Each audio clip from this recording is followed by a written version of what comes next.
It's a sunny day of pomp and circumstance, graduation for the trainees of Lackland Air Force Base.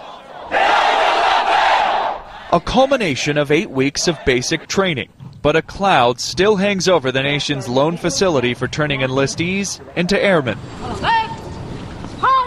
In the past year, nearly 36 military training instructors have lost their jobs due to misconduct, some in connection with a widening sex scandal, in which all of the victims are female trainees.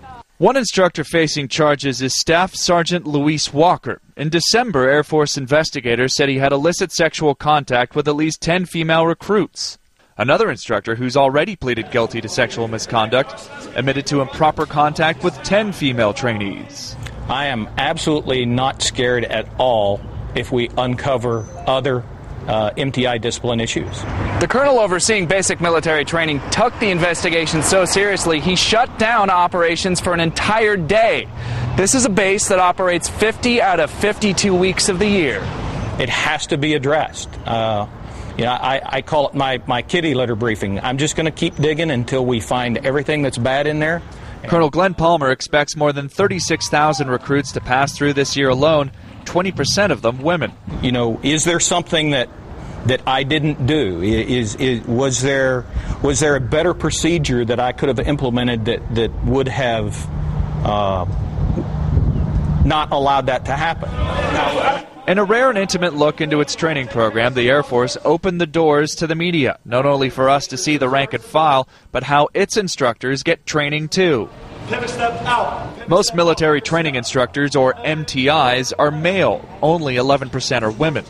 There's no morale that's affected instructors that are actually doing their jobs and that are day in and day out pushing flights.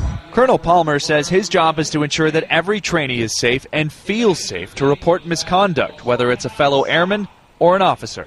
We do have comment cards, if we felt uncomfortable ourselves. We try to use the chain of command. If we were uncomfortable, we would just go and fill out comment sheets, to the next higher up chain of command. They listen to us. They don't shun us. They don't treat us any different. If anything, they really want to be on our side. They really want to help us make sure that no foul play is happening, no one is taking advantage of us. In reaction to the scandal, MTIs have new, more stringent guidelines on what constitutes inappropriate contact with recruits. There are some things that we definitely think that we can probably grow from.